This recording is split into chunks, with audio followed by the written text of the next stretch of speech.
Hi, thank you for joining this mini webinar. It's going to be really crisp and short to the point webinar.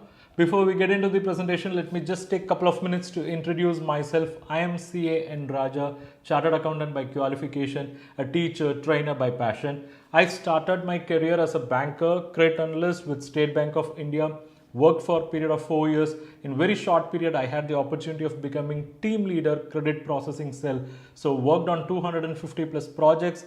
It's 5,000 crore plus size. Then came out and started my CA practice, had my practice for a period of 7.5 years.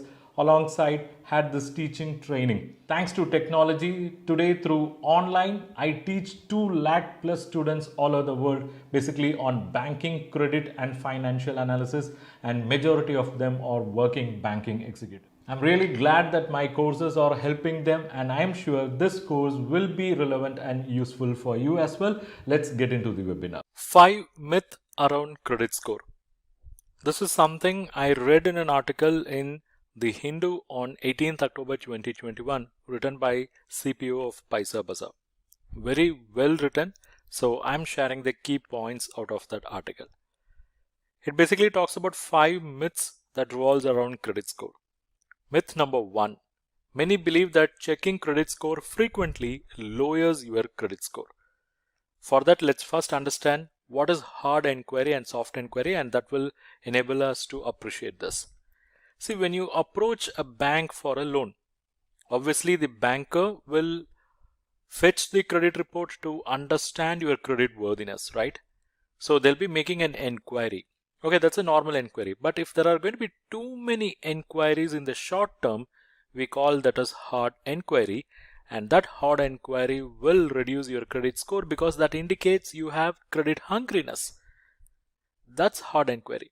But there is something known as soft enquiry. That is, you are checking your credit report on your own. That is soft enquiry, and that will not have any impact on your credit score.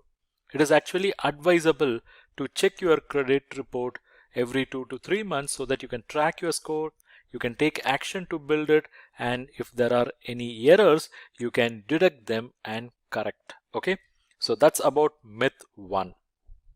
Let's move on to myth 2. Many believe that credit score will improve when you have increase in income. See, the credit score is actually linked with your behavior with credit and not with income. Let's be very clear. Okay, credit score is linked with your behavior with credit and not with income. It means if you have high income, it actually means you have high repayment capacity. But despite high income, you can have low credit score if you miss EMI, or if you have very high credit utilization, or if you make frequent application for loans or credits. So the myth is many believe that credit score will improve with income. No, it is not linked with income. It is rather linked with your behavior with credit. And let us also appreciate one more thing.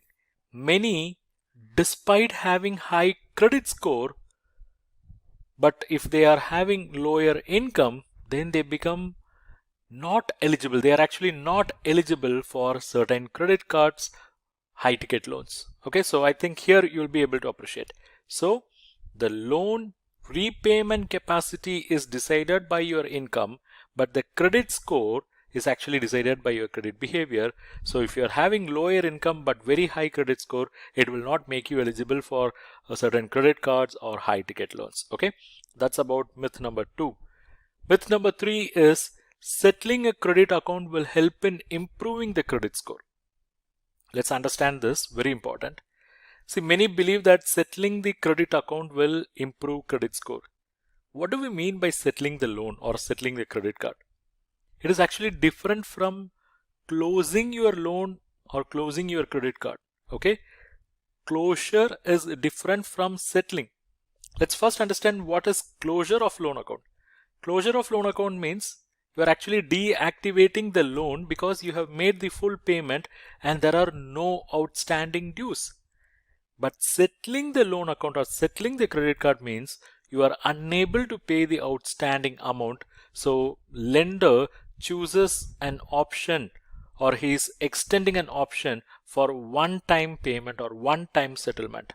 It means you have some amount outstanding, but lender is giving an option to go for one-time payment or one-time settlement. It means certain amount will be written off. And this will have its own side effects. Number one, the bank or that financial institution will be informing the credit bureaus that you have made one-time payment or one-time settlement, and this will reflect in your credit report as settled account, and this will reflect for a long time period, and this will affect all future loans credit card applications. Keep that in mind. Next, bank will consider you as a risky borrower because you have caused loss for the bank in the past, and they'll become hesitant to give you any loan. So these are all the side effects when you go and settle a loan. So if you are carrying this belief that settling the credit account will help in improving score, no, it will actually deteriorate and it will make you as a risky customer in the eyes of the lenders. Myth number 4. Many believe that bank will lend me because I have never taken any credit in the past. So this is what many assume. I mean, if you're not having any loans or credit card, it will be easy for the bank to get credit facility because they don't have any existing obligation, but that understanding is not correct. Many carry this impression, but that's not correct. See, having an active credit account, and if you're going to display a good repayment track for that, then that will become a positive sign for the lenders. If you have running loans, or if you had some past loans and if you had paid those loans correctly, or let's say you have running loans and you are meeting commitments on time without fail, then bank will consider you as a less risky customer, and because of this reason you will get credit approval with better offers and even at best rates.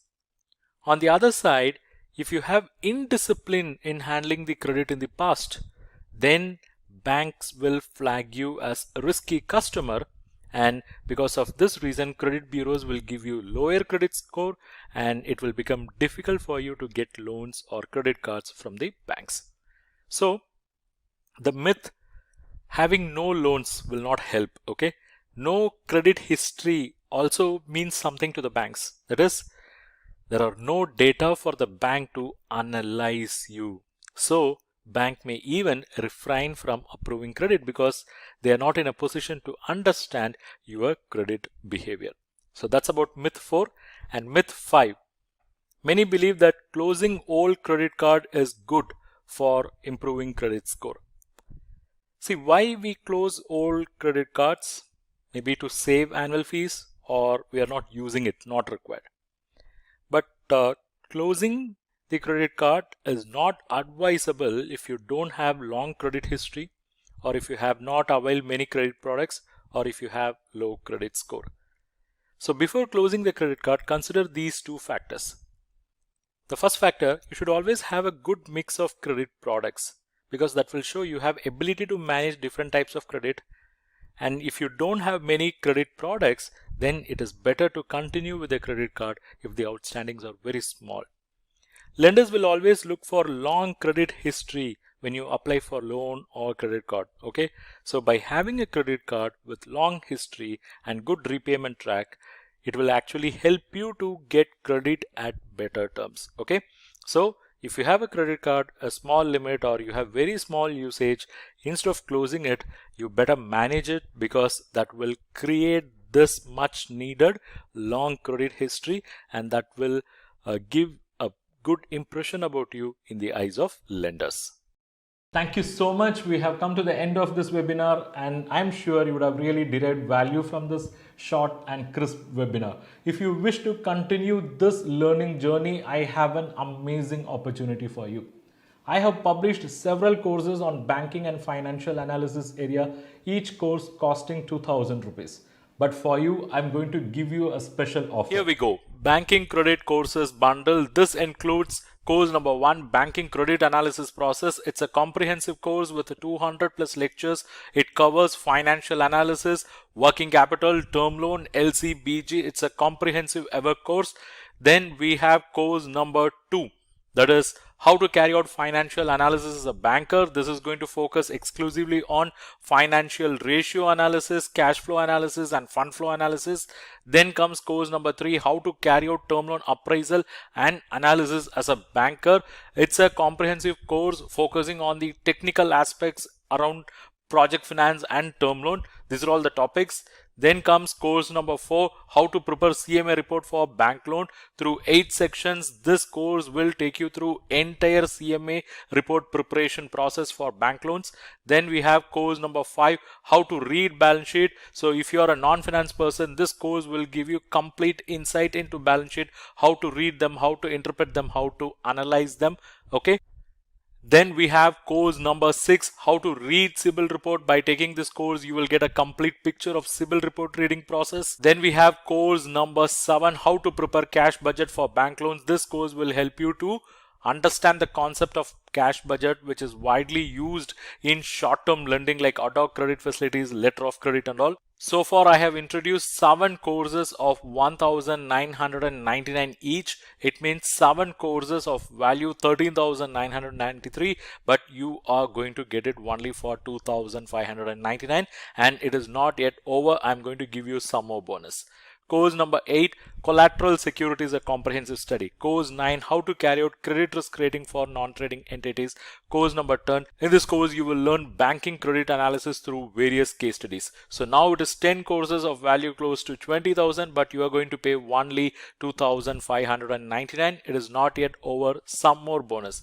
Course number 11, how to read audit report. Course 12, this focuses on letter of credit, and course 13 focuses on financial analysis in very short duration. So you have 13 courses of value close to 26,000 rupees, but you are going to get it for just 2,599. So it is basically 7 main courses, and you are going to get another 6 complimentary courses, 6 courses as bonus. So overall it is 13 courses of value close to 26,000 rupees. It's 1,500 plus lectures. You get lifetime access for all these pre-recorded courses. You can access them in desktop, laptop, mobile, iPhone, iPad, and the overall cost is around 26,000, but you are going to get it only for 2,599. So this is a once in a time opportunity for you. Enroll now. I'll see you inside the course.